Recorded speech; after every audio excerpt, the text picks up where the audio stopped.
Thank you Jesus. धन्यवाद यीशु, धन्यवाद यीशु, धन्यवाद यीशु। स्तुति हो पिता, स्तुति हो पिता। महिमा हो प्रभु, महिमा हो प्रभु। गौरव हो प्रभु, गौरव हो प्रभु।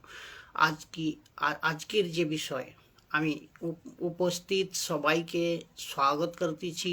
আজকে প্রভু ঈশু মসির মিষ্টি মধুর এ বাক্যের দ্বারা কি এ বাক্য আপনারা বোঝেন, এ বাক্য আপনারা শিখেন এবং হরেক ভিডিও, সমস্ত ভিডিও আপনারা দেখতেছেন, শেয়ার করতেছেন এবং মজবুতির সঙ্গে ইউটিউব, ইনস্টাগ্রাম, ফেসবুকের তিনটে সিস্টেমের মাধ্যমে আপনারা জানতেছেন এবং ঈশুর শিক্ষায় সঠিক এবং সহি এবং সাউন্ড ডক্ট্রিন শিক্ষার দ্বারা আপনারা নিজের খ্রিস্ট জীবনকে মজবুত করতেছেন। इसी সংবাদ কা সাথ আজকের যে ভিডিও যা শুরু করতেছি তা হচ্ছে আপনার মার্কের 1 বচন 9 অধ্যায় 1 নম্বর বাক্য নিয়ে আমরা আজকে আলোচনা করব, যা কি বহুত বিভিন্ন রকম ভাবে বিভিন্ন জায়গায় একে আলাদা আলাদা ধারণার দ্বারা প্রকাশ করা হচ্ছে। লেকিন আজ আমি পবিত্র আত্মার আগুয়াইতে, পবিত্র আত্মার উপস্থিতিতে এই বাক্যকে আমি আপনাদের সামনে রাখবো। খুব মন দিয়ে শুনবেন। যা হচ্ছে এক্সপ্লেন মার্ক 9 অধ্যায় 1 নম্বর বাক্য, এর বচনের খুলাসা আজকের বিষয়। তো আজকের বিষয় মার্ক 9 অধ্যায় 1 নম্বর বাক্যের খুলাসা। একটাই বাক্য, কিন্তু অনেক কিছু শেখার রয়েছে, অনেক কিছু বোঝার রয়েছে, অনেক কনটেক্সটকে বোঝার প্রয়োজন আছে এবং সেই শিক্ষার দ্বারা আমি আজকেও এই বাক্য এক্সপ্লেন করব। ধ্যান দিয়ে শুনবেন এবং যদি বুদ্ধি দিয়ে একে বুঝবেন তাকি। তো প্রথমে বাক্যকে পড়ব। 9 অধ্যায় 1 নম্বর বাক্য। তো বাক্য কি বলতেছে? তিনি তার শিষ্যদের বললেন। তিনি কে? ঈশু তার শিষ্যদের, তার ছেলেদের বললেন, আমি তোমাদের সত্যি বলছি। ঈশু বলতেছে, আমি তোমাদের সত্যি বলছি, যারা এখানে দাঁড়িয়ে আছে, মানে ওই সময় যখন বচন বলতেছে, যখন বাক্য বলতেছে, ওই সময় ওখানে যারা দাঁড়িয়ে আছে তাদের মধ্যে কয়েকজন আছে, তাদের মধ্যে এমন কয়েকজন আছে, ঈশু বলতেছে, যারা কোনো মতেই মৃত্যু দেখবে না, কোনো মতেই মরবে না, মৃত্যু দেখবে না, যতক্ষণ পর্যন্ত ঈশ্বরের রাজ্য মহাপরাক্রমের সঙ্গে আসতে না দেখে। তো ঈশ্বরের সামর্থ্যকে যতক্ষণ না দেখে, ঈশ্বরের সামর্থ্য নয়, ঈশ্বর সামর্থ্য নয়, এখানে ঈশ্বরের রাজ্যের কথা বলা হয়েছে। ঈশ্বরের রাজ্যের পরাক্রমকে যতক্ষণ না দেখে ততক্ষণ পর্যন্ত এক ভিড় যে দাঁড়িয়ে আছে, ঈশ্বর ছেলেও যে দাঁড়িয়ে আছে, এদের মধ্যে কয়েকজন আছে তারা মৃত্যুকে দেখবে না বা মৃত্যুর স্বাদ পাবে না বা মরে যাবে না ততক্ষণ পর্যন্ত, যতক্ষণ ঈশ্বরের রাজ্যের মহাপরাক্রম না আসা দেখে নেয়। ভালো করে বুঝবেন। আর একটা বাক্য ওর সঙ্গে নিচ্ছি, যা আমি বোঝাবো, যা হলো মার্ক 9 অধ্যায় 2 নম্বর বাক্য। এই অধ্যায়ের 2 নম্বর বাক্য। তো 6 দিন পরের ঘটনা এটা। 6 দিন বাদে ঈশু পিতর, যাকব ও যোহনকে সঙ্গে করে এক উঁচু পাহাড়ে উঠে গেলেন। তাদের সামনে তার রূপান্তর হলো। কার? ঈশুর রূপান্তর, ঈশুর রূপ পরিবর্তন হলো। এই বাক্যকে আমি আপনাদের পড়লাম, সবগুলোকে আমি বোঝাবো। তো তাহলে এখানে একটা শব্দের উপর আসবো। তাহলে এখানে যখন যারা দাঁড়িয়েছিল ওই সময়ের কথা বলা হচ্ছে। ওই সময় ওই বাক্যে যখন যারা দাঁড়িয়েছিল ওদের কথা কিন্তু বলা হচ্ছে। বাক্যে দাঁড়িয়েছিল অনেক রকম ধারণা নিয়ে এই বচনকে, এই বাক্যকে বিভিন্ন থিওরি লাগিয়ে, বিভিন্ন রকম ধারণা লাগিয়ে লোকেরা প্রচার করতেছে। এবং ঈশুর ছেলে নাকি এমনও বলতেছে প্রচারক, বড় পাস্টর, বড় শিক্ষক, যারা এমনও বলতেছে কি ঈশুর ছেলে নাকি এখনো বেঁচে রয়েছে। ঈশুর ছেলে নাকি এখনো বেঁচে রয়েছে। তাহলে ভাবেন তো এখানে আমরা দেখব, এখানে এখানে বলতি যে এখনো এই পর্যন্ত বলতি যে কি ইসুর ছেলে নাকি এখনো পর্যন্ত বেঁচে আছে, কথা বড় পাস্টর বড় সেবকও তাই বলতেছে। এখানে বচনে এই বাক্যের দ্বারা আমি বুঝবো, এ কথা আমার শক লাগলো, এ কথা শুনে আমার শক লাগলো কি আমার তো মনে হয় না কি এ যে ইসুর শিষ্য এখনো পর্যন্ত বেঁচে আছে। কোনো লজিক নেই, কোনো কনটেক্সট নেই, কোনো বাক্যের হিসাব নেই। কেননা প্রথম আদি পুস্তক আপনারা পড়েছেন, আদি পুস্তক 6 অধ্যায়তে এক ব্যক্তির আয়ু বা বয়স 120 বছর দিয়েছেন। আমি বাক্য পড়ে শোনাবো। তো 120 বছর দিয়েছেন ঈশ্বর। আদি পুস্তক 6 অধ্যায় 2 নম্বর বাক্য পড়ে শুনুন, পড়ে শোনাচ্ছি আপনাদের। তো 2 নম্বর বাক্য বলতেছে, ঈশ্বরের পুত্রেরা দেখলো যে তারা সুন্দরী, সুতরাং ঈশ্বরের পুত্রেরা যাকে পছন্দ সে তাকে বিয়ে করলো। এই নারীরা সন্তানের জন্ম দিল। সেই সময় এর পরবর্তীকালে পৃথিবীতে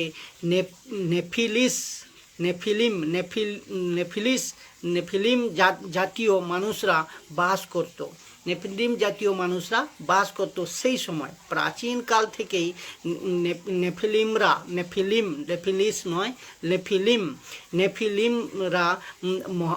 মহাবীর পুরুষ রূপে বিখ্যাত ছিল। তখন প্রভু বললেন, মানুষ নেহাতেই রক্তে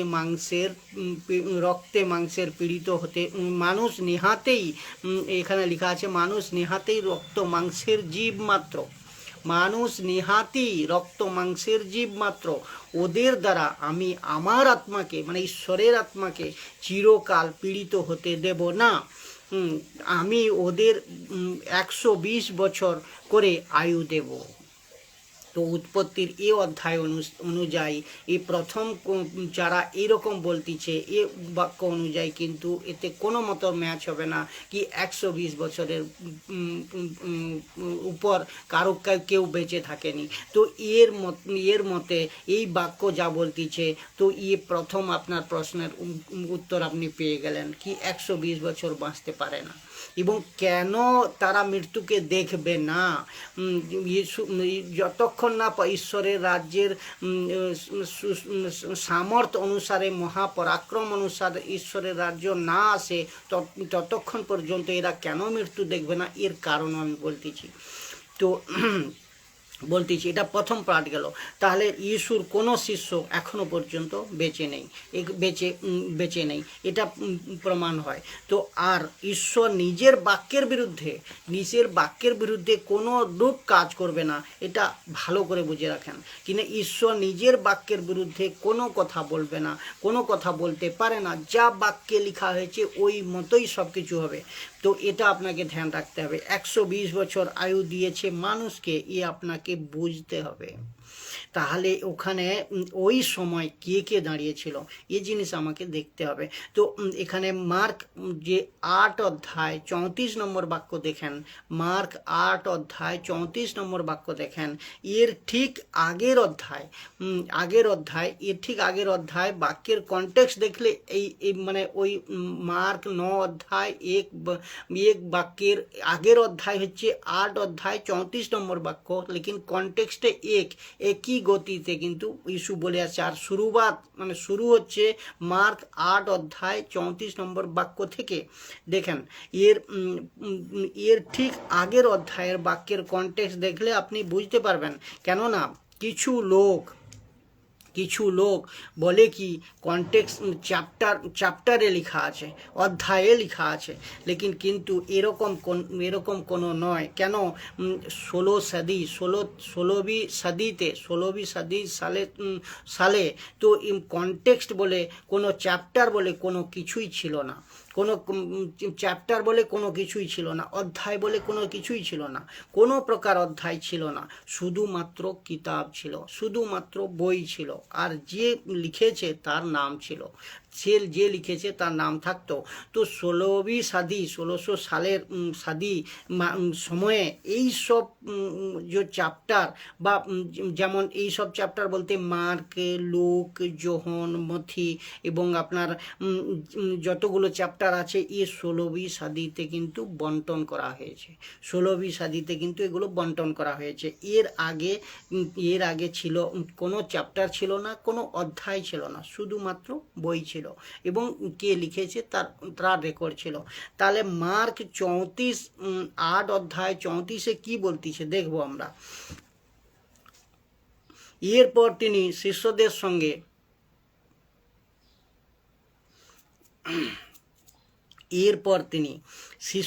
সঙ্গে তাহলে মার্ক 8 অধ্যায় 34 নম্বর বাক্যের মধ্যে দেখবো এরপর তিনি শিষ্যদের সঙ্গে অন্যান্য লোকেদেরও নিজের কাছে ডেকে বললেন। শিষ্যদের সঙ্গে এখানে দুটো জিনিস লক্ষ্য করবেন, এক হচ্ছে শিষ্যদের, দ্বিতীয় হচ্ছে আপনার অন্যান্য লোক বা ভিড়।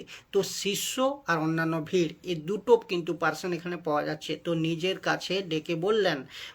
তো এরপর তিনি শিষ্যদের সঙ্গে অন্যান্য লোকেদেরও নিজের কাছে ডেকে বললেন, কেউ যদি আমার সঙ্গে আসতে চায়, কেউ যদি ইস্যুর সঙ্গে যেতে চাও, কেউ যদি আমার সঙ্গে আসতে চাও, ইস্যু বলতেছে সে নিজেকে অস্বীকার করে, সে বিশ্বাসী নিজেকে অস্বীকার করুক এবং তার নিজের ক্রুশ তুলে নিয়ে আমার অনুসারী হোক বলতেছে। তাহলে এখানে দুটো, তার মানে এই বচন বা এই বাক্য মার্ক 8 অধ্যায় 34 নম্বর বাক্য থেকে শুরু হয়েছে। মার্ক 9 অধ্যায় 1 নম্বর বাক্য তো লাগাতার চলে আসতেছে, একই সাথে সঙ্গে চলে আসতেছে, ইস্যু বলেই আসতেছে।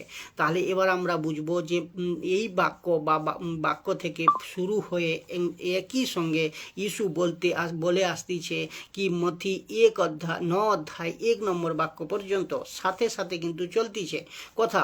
তো এরপর 6 দিন পর, এরপরে এই মার্ক 8 অধ্যায় 34-এর পর 6 দিন পরে ওই হয়েছে।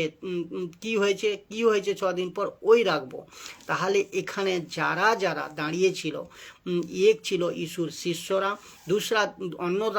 দ্বিতীয় হচ্ছে কি অন্য লোকেরা।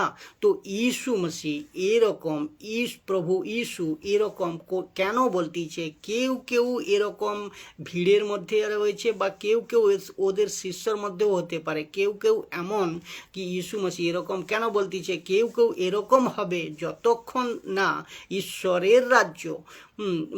ঈশ্বরের রাজ্য মহাপরাক্রমের সঙ্গে না দেখে নেয়, ততক্ষণ পর্যন্ত তাদের মৃত্যু আসবে না, ততক্ষণ পর্যন্ত তারা মৃত্যুকে দেখতে পাবে না। তো এক হচ্ছে আপনার ইস্যুর ছেলে অর্থাৎ ইস্যুর শিষ্য, আর একদিকে হচ্ছে কিছু লোকের ভিড়। তো এই দুইজনের মধ্যে কেউ আবার লেখা আছে সব লোক নয় বা সবাই নয় বা পার্টিকুলার কেউ নয়, কেউ। তো এই জিনিসটা আপনি বুঝবেন। তো প্রথমত শিষ্যদের বলতে পারে, আমরা ভাবতে পারবো শিষ্যদের বলতে পারে, আর অথবা দ্বিতীয় ওখানে দাঁড়িয়ে আছে যারা লোকেরা ওদের ভিড়কেও বলতে পারে। এ দুটো গেল। তার মানে ইস্যু চাইছিল কি ওখানে যারা দাঁড়িয়েছিল এর মধ্যে ইস্যুর শিষ্য ইহুদি কোরিয়াত যে ইস্যুর কে ধরিয়ে দিয়েছিল 30 চাঁদির সিক্কের লালসে, তো ওকে ছেড়ে আর 11 জন যে শিষ্য ছিল ওখানে, এইরকম কিছু লোক আর 11 জন শিষ্য এবং এরকম কিছু লোক দাঁড়িয়েছিল যারা রয়েছিল, তাদের মৃত্যু হবে না, তাদের মধ্যে কেউ হবে না। তো যেমন কি লাজর অচানক মরে গিয়েছিল, লাজরের অচানক মৃত্যু হয়ে গিয়েছিল, কিছু লোক ইস্যুকে বলতেছিল এর মধ্যে ছেলে হতে পারে এবং ইস্যুর শিষ্যও হতে পারে, লোক ও ভিড়ের যে লোকরা ওরাও হতে পারে। এ দুটো আপনাকে মাথায় রাখতে হবে। তো এবং ভিড়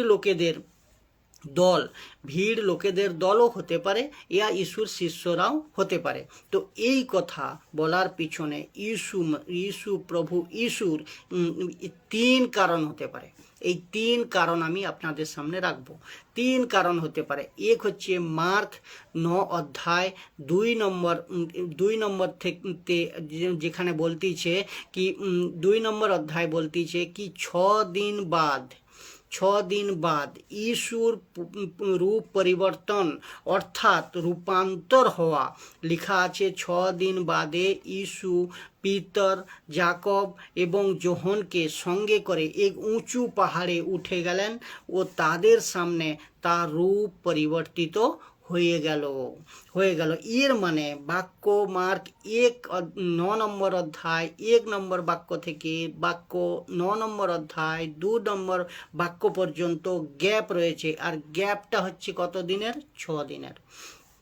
আর এই 6 দিন পরে ইসু রূপান্তর হলো। তো তাহলে ইসু যখন বলতেছিল কি মহাপরাক্রম বা সামর্থ্যের সঙ্গে ঈশ্বরের রাজ্য যতক্ষণ না পর্যন্ত এরা দেখে কিছু কিছু লোক বা ইসুর ছেলেরা, ততক্ষণ পর্যন্ত কিন্তু এদের মৃত্যু হবে না। কিছু কিছু লোকের হবে না। কারণ প্রথম কারণ হচ্ছে ইসু রূপান্তর হওয়া। এই ইসু জানতো, অন্য কেউ না। তো ইসু রূপান্তর হবে। রূপান্তর হওয়ার উদ্দেশ্য কি? এক বড় মহাপরাক্রমের সঙ্গে ঈশ্বরের রাজ্যকে দেখা। তো রূপান্তর, ইসুর যে রূপান্তর, বড় পরাক্রম একে দর্শায়, একে আমরা ভাবতে পারবো। তো ইসুর এই রূপান্তর ঈশ্বরের রাজ্যের জন্য মহাপরাক্রমের কাজকে বোঝায়, মহাপরাক্রমের কাজকে দেখায়, বড় সামর্থ্যের কাজকে দেখায়। এটা একটা কারণ আমরা বলতে পারি, এটা কারণ হতে পারে। দ্বিতীয় নম্বর, পেন্টিকস্ট দিন, মানে পেন্টিকস্টের দিন যে প্রশিষ্য চরিত 2 অধ্যায় 1 নম্বর 2 নম্বর 3 নম্বর বাক্য দেখবো, আমরা পড়ব বাক্য। 50 সপ্তমীর দিনটি হলো, মানে যাকে আমরা পেন্টিকস্টের দিন বলবো। তো পেন্টিকস্টের দিন, সেই দিনটিতে প্রেরিতরা সকলে একই জায়গায় সমবেত ছিলেন। 1 নম্বর। 2 নম্বর বলতেছে সেই সময় হঠাৎ আকাশ থেকে ঝোড়ো হাওয়া শব্দের মতো প্রচণ্ড একটা শব্দ শোনা গেল, আর যে ঘরে তারা বসেছিল ছেলেরা, সেই ঘরের সর্বত্র তা ছড়িয়ে গেল। এবং 3 নম্বর বাক্য বলতেছে তারা তাদের সামনে আগুনের শিখার মতো কিছু দেখতে পেলেন, আর সেই শিখাগুলি তাদের উপর ছড়িয়ে পড়ল। তা এবং 4 বলতেছে তারা পবিত্র আত্মায় পূর্ণ হলো আর ভিন্ন ভাষায় কথা বললেন। ভিন্ন ভাষা বলতে পৃথিবীর ভাষা, যে কি মাতৃভাষা।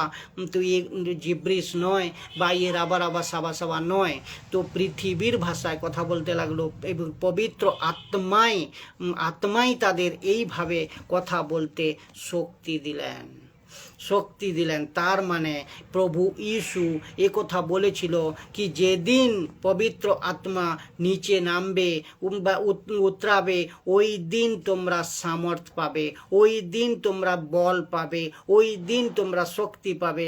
অর্থাৎ আমার দ্বারা বলার জন্য বল পাবে, আত্মার দ্বারা বলার জন্য বল পাবে। পরাক্রমের বিষয় হিসাবে আসা এই পবিত্র আত্মা, ঈশ্বরের আত্মা, ঈশ্বর নিজে ইসু মসিহ রাজ্যকে এক নতুন যুগের আরম্ভ করার কথা রাখতেছে এখানে। আর দেখা যাচ্ছে ওর এক রকম দেহ, যার নাম হচ্ছে চার্চ, যার নাম হচ্ছে কালেসিয়া। তো এই শুরু হওয়ার আরম্ভ কথা এখানে বলা হচ্ছে বা বোঝাচ্ছে। তো তখন আরও কি হলো? আরও হলো ইয়েরুশলেমের মধ্যে এরা পুরো দুনিয়ার মধ্যে এক এমন হাল্লা, এমন হইহট্টগোল হয়ে গেল কি এক উপর থেকে ঈশ্বর নিচে নামতিছে, যার নাম পবিত্র আত্মা। তো আর ওই 3000 লোককে উদ্ধার করলো। ईश्वर उद्धार करलो और ये एक बड़ो महापराक्रम, ये एक बड़ो राज्य आसार सामर्थ्य एखाने बोझा जाच्छे, एर संगे राज्य आसार संकेत देखाय। और एटा हच्छे 2 नम्बर कारण। तो एटा आपनाके बुझते हबे। पवित्र आत्मा आशा हच्छे এই জন্যই বলতিছে কি যতক্ষণ না ঈশ্বরের রাজ্যের মহাপরাক্রম না দেখে নেয় ততক্ষণ মৃত্যু আসবে না। তো কিছু কিছু লোকের তো এ হচ্ছে আপনার दूसरा কারণ, 2 নম্বর কারণ। 3 নম্বর কারণ বলতেছি যোহনের মৃত্যু এটাও এক কারণ হতে পারে। তো আপনাদের সবাই জানেন কি যোহনের মৃত্যু সব শিষ্যদের বাদে হয়েছিল, সব শিষ্যদের পরে হয়েছিল, বলা যায় কি লাস্টে হয়েছিল, তো আখরি হয়েছিল। এর কারণ হলো যোহনকে ঈশ্বর এক মিনিস্ট্রি দিয়েছিল, যোহনকে ঈশ্বর এক মিশন দিয়েছিল, মিশন দিয়ে কাজ করিয়েছিল, যাহা হলো উদ্ঘাটনের পুস্তকের লেখার পুরা করার কাজ। তো ইসু বলতেছিল যত কষ্ট, যত প্রকার অত্যাচার, যত প্রকার কঠিন পরিস্থিতি, মারপিট যাই হোক না কেন, পেন্টিকস্টকে পঞ্চম সপ্তমীর 50তমীর পরে চার্চে অত্যাচার হোক না কেন, কালেসিয়ায় অত্যাচার হোক না কেন, ওতে যোহন মরবে না। ইসু বলেছিল কতক্ষণ মরবে না, যতক্ষণ ঈশ্বরের এই উদ্ঘাটন পুস্তকের পুরো কিতাব, পুরো অধ্যায়, পুরো বই না লেখা হয়, পুরো চ্যাপ্টার কমপ্লিট না হয়, ততক্ষণ যোহন মরবে না, ততক্ষণ যোহন মরবে না।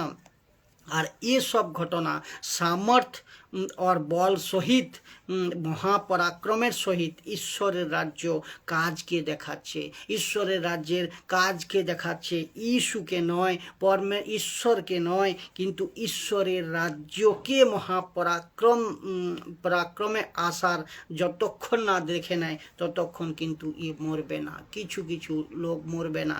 তাহলে প্রথম কারণ হচ্ছে ইস্যুর রূপ পরিবর্তন, রূপান্তর। আর দ্বিতীয় কারণ হচ্ছে পঞ্চম সপ্তমীর অর্থাৎ পেন্টিকস্টের দিন পবিত্র আত্মা নিচে আসার কারণ, 3000 লোকের যে উদ্ধার এবং নতুন কালেসিয়ার যে সৃষ্টি দেখাচ্ছে দ্বিতীয় কারণ। আর তৃতীয় কারণ হচ্ছে যোহনের মৃত্যু না আসা, যোহন মরবে না, কিন্তু বাকি শিষ্য মরতে ছিল, কিন্তু যোহনকে জীবিত রেখেছিলেন ঈশ্বর, তাকে ঈশ্বরের উদ্ঘাটন এই বইয়ের কিতাব, এই বই পুরো লেখা হয়। আর এই 3 কারণের জন্য প্রভু ইসু বলেছিল কি যতক্ষণ না পর্যন্ত ঈশ্বরের রাজ্যের সামর্থ্যকে মহাপরাক্রম সহিত না দেখে কিছু লোক মরবে না। তাহলে এই বাক্য ঈশ্বর তখন বলেছিল, আর কিভাবে এইভাবে বলেছিল, কিন্তু আজ একে এই বাক্যকে ভেঙে চুড়ে উল্টোভাবে যারা শেখাচ্ছে, আপনাদের ইচ্ছা মতো আপনারা শেখাচ্ছেন, কিন্তু আমি আমার বক্তব্য আপনার সামনে আত্মার আমার কথা রাখলাম কি আমি বলতেছি না যে কি আমার শিক্ষাটাই ঠিক বা আমার হচ্ছে বাক্যটাই আমি যেটা এক্সপ্লেন করলাম ওটা ঠিক, তা নয়। কিন্তু বাকি আপনারা সবাই বুদ্ধিমান, বুঝবেন, বাক্যটাই ভালো করে দেখবেন, শুনবেন, এবং আপনাদের যদি ঠিক লাগে, আপনাদের যদি বুদ্ধির মধ্যে আসে, যদি আপনার সঙ্গে আপনার জীবনে পরিবর্তন হয়, যে বাক্যের সঙ্গে বাইবেলের মিল আছে, তাহলে অবশ্যই একে আঁকড়ে ধরে রাখেন এবং অবশ্যই শেয়ার করেন, এবং অবশ্যই অন্যদেরকে শেয়ার করেন, যাতে সত্যকে জানতে পারে, সঠিক শিক্ষাকে জানতে পারে। সবাইকে জয় যিশু। আশা করি এই ভিডিওর দ্বারা আপনার এই বাক্যের যে প্রশ্নগুলো ছিল এর উত্তর আপনি উম্মিদ করব, আমি জানবো কি আপনারা বুঝতে পারলেন। জয় যিশু।